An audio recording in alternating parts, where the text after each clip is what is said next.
ప్రజల ఆశయాలకు అనుగుణంగా కూటమి ప్రభుత్వం పనిచేస్తుందని సెంట్రల్ నియోజకవర్గ ఎమ్మెల్యే బుండా ఉమ తెలిపారు. ప్రజా సేవనే కూటమి ప్రభుత్వ లక్ష్యమని ఆయన స్పష్టం చేశారు. కులాలు మతాలు పార్టీలకు అతీతంగా అర్హత ఉన్న ప్రతి లబ్ధిదారునికి సంక్షేమ ఫలాలను అందిస్తున్నామని వెల్లడించారు. విజయవాడ సెంట్రల్ నియోజకవర్గం 64వ డివిజన్ కండ్రిక 61వ డివిజన్ ప్రకాష్ నగర్ ప్రాంతాల్లో సుపరిపాలనకు తొలి అడుగు కార్యక్రమంలో భాగంగా ప్రభుత్వ web centre MLA Bonda Uma Maheswararao గురువారం సాయంత్రం పర్యటించారు.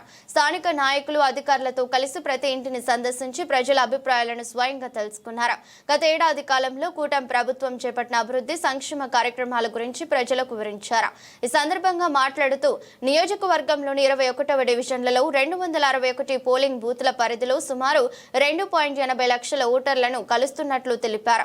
అన్ని డివిజన్లలో ఈ కార్యక్రమం సజావుగా సాగుతుందని చెప్పారు. ప్రజలు తమ పరిపాలన పట్ల సంతృప్తిని వ్యక్తం చేస్తున్నారన్నారు. ప్రజల ఆశల మేరకే తాము పనిచేస్తున్నట్లు స్పష్టం చేశారు.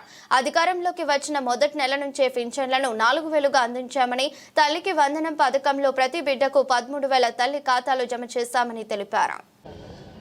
సెంట్రల్ నియోజకవర్గంలో గడప గడపకి గత సంవత్సర పరిపాలన మీద మా ముఖ్యమంత్రి చంద్రబాబు నాయుడు గారి ఆదేశాల మేరకు మా శ్రేణులన్నీ 21 డివిజన్లో 267 పోలింగ్ స్టేషన్ల పరిధిలో మొత్తం 2,80,000 మంది ప్రజల్ని కలిసి వాళ్ళ సమస్యలు, వాళ్ళ సంక్షేమం ఎలా అందుతూ ఉంది, అభివృద్ధి పనుల మీద వాళ్ళ అభిప్రాయం, ఏమైనా కంప్లైంట్స్ ఉన్నాయనేది తెలుసుకోవడానికి ప్రతి గడపకి కూడా వెళ్తాం జరుగుతూ.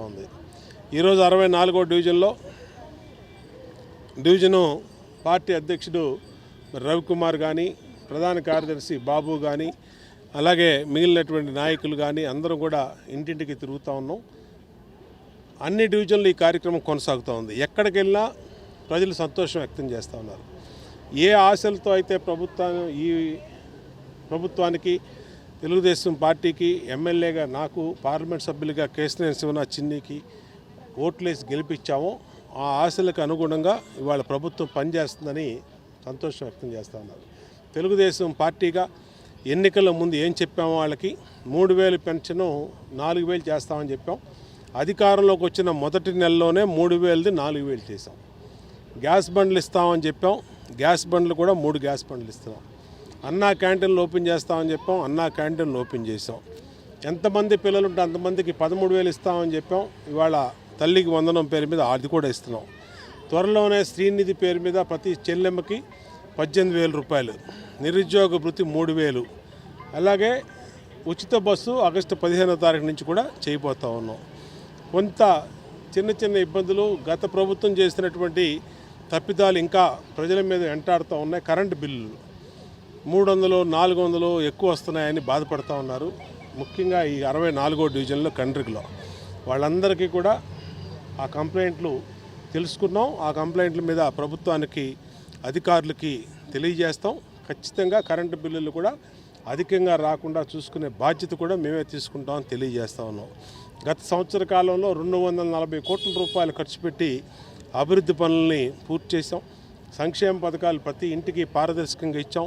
కులాలు, మతాలు, పార్టీలకు అతీతంగా అందరికీ ఎవరైతే లబ్ధిదారులు ఉన్నారో వాళ్ళందరికీ, గత ప్రభుత్వం అయితే ఒక పార్టీ తెలుగుదేశం పార్టీ వాళ్ళని ఏరి వాళ్ళకి పథకాలు తీసేయటం, ఆ పథకాలు తీసేసిన దాంట్లో రద్దు చేసి ఏడిపించడం జరిగింది. ఈ ప్రభుత్వంలో అలా లేదు. అన్ని పార్టీల వారికి కూడా ఇవాళ పార్టీకి వ్యతిరేకంగా పనిచేస్తున్న వాళ్ళకు కూడా సంక్షేమ పథకాలు ఇస్తున్నాం. ఇవాళ ఈ ప్రభుత్వానికి ప్రజల సంక్షేమం అనేది ముఖ్యం, ప్రజల శ్రేయస్సు అనేది ముఖ్యం. ఈ నియోజకవర్గ అభివృద్ధి అనేది నిరంతరం కొనసాగుతుంది. ఇవాళ ఈ కార్యక్రమంలో పాల్గొన్న మా డివిజన్ పార్టీ నాయకులందరికీ కూడా హృదయపూర్వక అభినందనలు తెలియజేస్తాం. అడుగులో భాగంగా ఎమ్మెల్యే బోండా ఉమామహేశ్వరరావు గారు, ప్రభుత్వ విప్పు గౌరవనీయులు ఉమామహేశ్వరరావు గారు 64వ డివిజన్కి విచ్చేయడం జరిగింది. ట్రాన్స్ఫరం సెంటర్ నుంచి సాయిబాబా గుడి వరకు పాదయాత్ర చేసుకుంటూ 4 బూతులు, మొత్తం 4 బూతులు కవర్ చేసుకుంటూ అడుగడుగున ప్రజలు నీరాజనం పట్టారు. ఆయనకి ప్రభుత్వం పథకాలు కానీ ప్రతి విషయంలో కూడా ఈ సంవత్సర కాలంలో ప్రభుత్వం చేసిన ప్రతి కార్యక్రమానికి ప్రజలు స్పందించారు. చిన్న చిన్న ఇష్యూస్, కరెంటు బిల్లుల విషయం కానీ ఏమైనా కానీ ఎమ్మెల్యే గారి దృష్టికి తీసుకువెళ్ళారు. దాని మీద మాట్లాడుతూ ఎమ్మెల్యే గారు సమస్యలను పరిష్కరిస్తామని చెప్పారు. అలాగే ఇప్పటికీ ఈ 2 రోజుల్లో భాగంగా 64 డివిజన్లో 4500 గడప ఉంటే రెండో రోజుకి 500 గడప, 11 బూతుల్లో 500 గడప door to door campaigning 11 booth ఇన్ఛార్జీలు, క్లస్టర్ ఇన్ఛార్జీలు, యూనిట్ ఇన్ఛార్జీలు పాల్గొని ఇది ఇప్పటికే 500 గడపని కంప్లీట్ చేయడం. రెండో రోజు ఈవినింగ్ కల్లా ఈరోజు సాయంత్రానికి 500 గడపలు కంప్లీట్ చేయడం జరిగింది. అందరికీ ధన్యవాదాలు.